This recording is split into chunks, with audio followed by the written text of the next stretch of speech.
Hey everybody, this is Dan. Welcome to this week's Middle East update.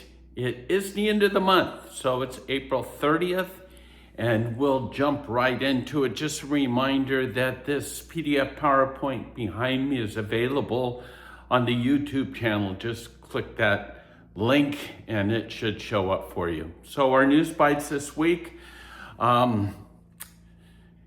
As we come to the end of the month, GENTCOM has drafted a plan for a, quote, short and powerful wave of strikes on Iran to break the negotiating stalemate. Who knows? We're one day away from May 1st, obviously, which is the War Powers Act, and we'll get more into that in a second, but this stalemate seems like Trump wants to make sure that something happens before that date. Again, these are our news bites. Buried but not out. Iran's ballistic missiles remain a potent threat despite all the airstrikes. The IDF says that Tehran still has hundreds of launchers and 1,000 missiles. Many of which are plugged underground, but they're not destroyed. And Tehran is going to look to rebuild their weapons stockpile. And for many, this ceasefire is not just a ceasefire, but it's a reloading period for Iran. The UAE has told Israel they won't forget the kindness shown to them because Israel sent an Iron Dome battery during the war with Iran. Back to Trump. Trump today said there will never be a deal with Iran. It will not give up its nuclear program. In a written statement, the Ayatollah, written statement, he's never said anything publicly at this point in time, says that Iran will protect the nuclear and missile capabilities. The White House social media starts the day with this quote for today: "There will never be a deal unless Iran agrees not to have a nuclear weapon." So those are our news bites, and just a reminder that peace without justice is really not peace at all. It's just a postponement. And many see this stalemate, this ceasefire, as not just a postponement, but the opportunity for Iran to reload. So now we're going into our major articles for this week. The battle for Hormuz. Bottom line, today's battle for the Straits of Hormuz offers the Islamic Republic an opportunity to resuscitate its fortunes and, in a sense, to humble the U.S. For Tehran, controlling this waterway is a way that can take precedence over advancing their atomic ambitions. And so they're going to hold out as long as they can, because this is their Trump, hate to use that word, card, in a sense. Not just survival, but really their ability to say to the world, we won. So the battle for Hormuz. Long-term blockade. This was from a few days ago. We'll see that some things have changed, but Trump has indicated to his aides to prepare for an extended U.S. naval blockade of Iran. He says that Tehran will be forced to halt their production. This will be a move that will have massive long-term economic implications. And during the pressure, the U.S. officials believe that Tehran may be attempting at this point in time, as we just talked about, to outlast Washington, calculating that the domestic political cost would eventually force a shift in U.S. policy.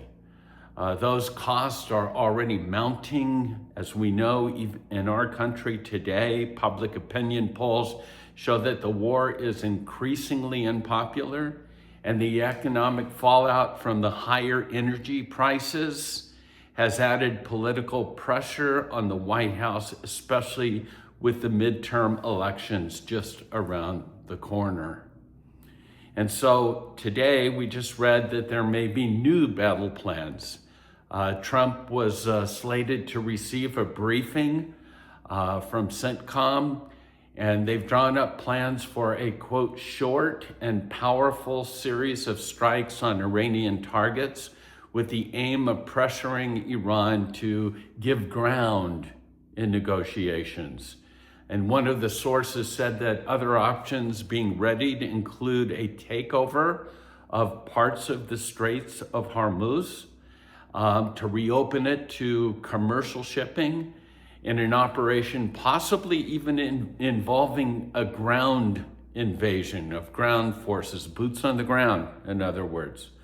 Washington hopes to make Iran more flexible at the negotiating table regarding the nuclear issues. That's what Axios reported today. The War Powers Act, I mentioned this. The War Powers Act deadline is tomorrow. And the War Powers Act requires President Trump to seek congressional authorization to continue the war in Iran, again, starting tomorrow on May 1st, or he has to withdraw troops. Now, with that being said, he can request a 30-day extension if he certifies that the war is, quote, an unavoidable military necessity. Now, the fine print in all of this is that if he extends that 30-day period, the fine print reads that he wouldn't be able to have any offensive actions done, but these 30 days would in a sense be for the right way to safely retreat. So we're going to have to wait and see what happens. Many believe that today there will be some sort of breaking up of the logjam, so to speak, of what we just referred to from sitcom. We'll have to wait and see. And then the Ayatollah, Mojtaba, I think that's how you say his name, again, has not spoken publicly, but supposedly through a written message that was issued today, Khamenei said that Iran would not relinquish what he's described to be their core national capabilities, insisting that they are essential to the country's security and sovereignty. This is the nuclear issue. He warns, and this is again, out of the silence now comes at least a written message. He warns that foreign military forces in the Gulf will face direct risk, declaring that the only future role for the United States in the Persian Gulf would be, quote, at the bottom of the waters, of its waters. Khamenei's statement reaffirms Iran's refusal to negotiate away its nuclear or missile programs. And so we've come to that moment to see who will blink first. And I call this saber rattling, that again, a close advisor for the Supreme Leader, Mohsen Reziz, his quote is, "The scenario of a siege will fail, and Iran will not lose even an inch of the Hormuz. It will be recorded in history that the Iranian nation brought down America's dominance in the Persian Gulf and the Sea of Oman." So again, one side, you're going to fail. Now, from the Israeli side, so we've got three parties, right? So this was a saber rattling from Iran. From Israel, Israel's defense minister, Israel Katz, says, quote, "It's possible that very soon we will need to act again in Iran to ensure that the regime cannot threaten Israel for years to come. So we have a three-way here, staring at one another, and tomorrow seems to be a significant deadline. So once again, we'll have to take that wait and see approach. And now, with all of our focus having been on either Iran, the Strait of Hormuz, or the Litani River, the Lebanese border, Hezbollah to the north, we need an update of Gaza, and it's not a good one.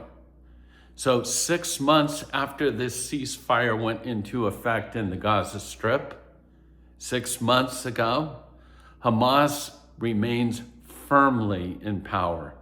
Despite international promises and diplomatic initiatives and the much publicized Board of Peace, the Iran-backed Islamist group has not disarmed.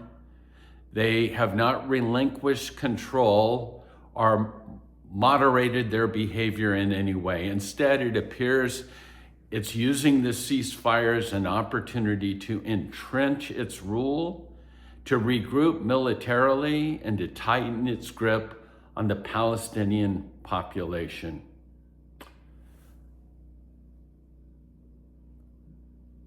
Truth, perception, that's what's happening in Gaza. Israeli elections, okay? Interesting, we have the midterms here in the United States, which we'll talk about here in a second, but Israel's going to the ballot boxes, new election before this year's up, and among all the voters, the issue is Netanyahu. It's the Netanyahu question. It remains the most important issue, especially among Likud voters. 51%, that's a majority, admitting that the Netanyahu issue is the most critical one of all. In plain English, half the population declares support for Netanyahu, but would still consider a unity government, say one without the ultra-Orthodox, headed by either Naftali Bennett or Ishankot or whatever. So they're open to a centralist right-wing government, and maybe not Netanyahu.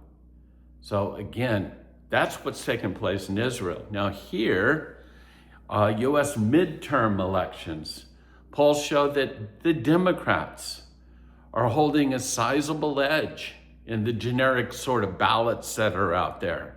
It appears that Donald Trump's approval rating is sagging amidst the high gasoline prices and the what's perceived as an executive overreach and an uncertain outcome in the aftermath of the war in Iran. But the one X factor in all of this, again, keep in mind the assassination attempt and what's going on in the media, the X factor keeping Republicans competitive is the Democratic Party's lurch leftwards in the last year, leading them into an emergence of extreme, exotic, and out of the main street, different sort of candidates in these pivotal battleground states or whatever. So we're gonna have to wait and see. I mean, things are getting crazy. Unfortunately, I got a feeling they're gonna get even worse. But again, we have this stalemate of negotiations, this ceasefire. We have, it's up in the air with Netanyahu. What's gonna happen to Trump? What's with the War Powers Act? That's where we stand here at the end of April. Let me end on a high note.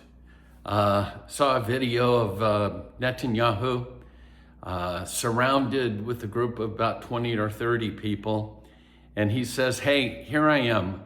I'm in the Prime Minister's office with an extraordinary group of young men and women. Prime Minister Netanyahu. And he says in the video, these are Christian soldiers. Men and women in the IDF.